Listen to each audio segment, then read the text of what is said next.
In this way, Françoise and my aunt made a critical valuation between them in the course of these morning sessions of the earliest happenings of the day. But sometimes these happenings assumed so mysterious or so alarming an air that my aunt felt she could not wait until it was time for Françoise to come upstairs, and then a formidable and quadruple peal would resound through the house. "But Madame Octave, it is not time for your pepsin," Françoise would begin. "Are you feeling faint?" "No, thank you, Françoise," my aunt would reply. That is to say yes, for you know well that there is very seldom a time when I don't feel faint. One day I shall pass away like Madame Proust before I know where I am, but that is not why I rang. Would you believe that I have just seen, as plainly as I see you, Madame Goupil with a little girl I didn't know at all. Run and get a pennyworth of salt from Camus. It's not often that Theodore can't tell you who a person is." "But that must be Monsieur Poupin's daughter," Françoise would say, preferring to stick to an immediate explanation, since she had been perhaps twice already into Camus' shop that morning. "Mr. Poupin's daughter? Oh, that's a likely story, my poor Françoise. Do you think I should not have recognized Monsieur Poupin's daughter?" "But I don't mean the big one, Madame Octave. I mean the little girl, the one who goes to school at Jouy. I seem to have seen her once already this morning." "Oh, if that's what it is," my aunt would say, "she must have come over for the holidays. Oh, yes, that's it. No need to ask. She will have come over for the holidays. But then we shall soon see Madame Sazerat come along and ring her sister's doorbell for her luncheon. That will be it. I saw the boy from Galopin's go by with a tart. You will see that the tart was for Madame Goupil." "Once Madame Goupil has gone into the house, Madame Octave, you won't be longing seeing all her folk going into their luncheon there, for it's not so early as it was," would be the answer.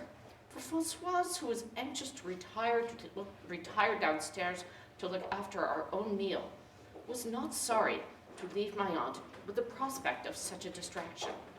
"Oh, not before midday," my aunt would reply in a tone of resignation, darting an uneasy glance at the clock, but stealthily, so as not to let it be seen that she, who had renounced all earthly joys, yet found a keen satisfaction in learning that Madame Goupil was expecting company to luncheon, though, alas, she must wait a little more than an hour still before enjoying the spectacle.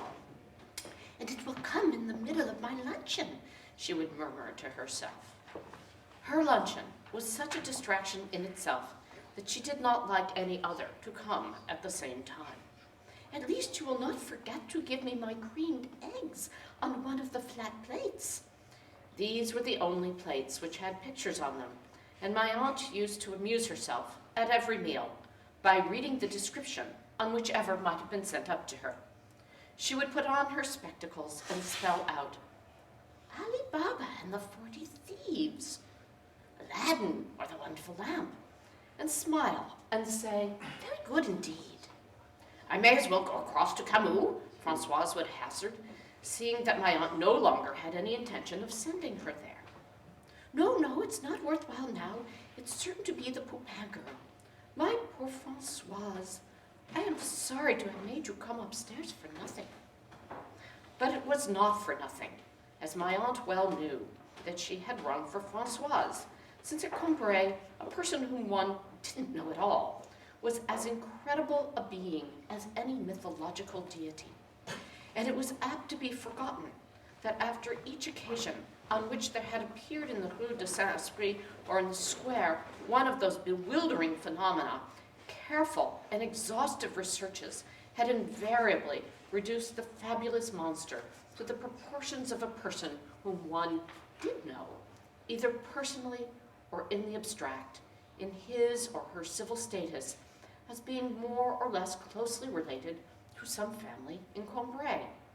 It would turn out to be Madame Sautin's son discharged from the army, or the Abbé Perdreau's niece come home from her convent, or the curé's brother, a tax collector at Châteaudun, who had just retired on a pension, or had come over to Combray for the holidays.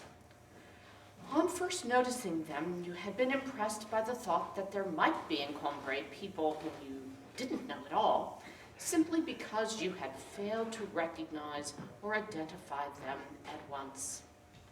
And yet beforehand, long beforehand, Madame Sautin and the curé had given warning that they expected their strangers.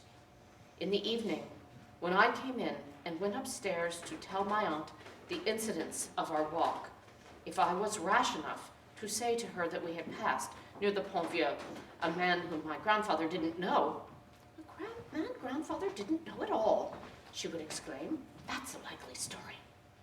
Nonetheless, she would be a little disturbed by the news. She would wish to have the details correctly, and so my grandfather would be summoned. "Who can it have been that you passed near the Pont Vieux, uncle? A man you didn't know at all?" Of course I did," my grandfather would answer. "It was Prosper, Madame Guillebeuf's gardener's brother." "Ah, well," my aunt would say, calm again, but slightly flushed still. "And the boy told me you had passed a man you didn't know at all." After which, I would be warned to be more careful of what I said, and not to upset my aunt by so thoughtless remarks. Everyone was so well known in Cambrai, animals as well as people, that if my aunt had happened to see a dog go by, which she didn't know at all, she would think about it incessantly, devoting to the solution of the incomprehensible problem all her inductive talent and her leisure hours. That will be Madame Sasserat's dog," Françoise would suggest, without any real conviction, but in the hope of peace, and so that my aunt should not split her head. As if I did not know Madame Sasserat's dog, for my aunt's critical mind would not so easily admit any fresh fact. "Ah, but that will be the new dog Madame Galopin has brought her from Lisieux." "Oh, if that's what it is." "It seems it's a most engaging animal," Françoise would go on, having got the story from Théodore. "As clever as a Christian, always in good temper, always friendly, always everything that's nice. It's not often that you see an animal so well behaved at that age. Madame Octave, it's high time I left you. I can't afford to stay here amusing myself. Look, it's nearly 10 o'clock, and my fire not lighted yet, and I've still got to dress the asparagus." "What, Françoise? More asparagus? It's a regular disease of asparagus you have got this year, and you will make our Parisians sick of it." No, Madame Octave. They like it well enough.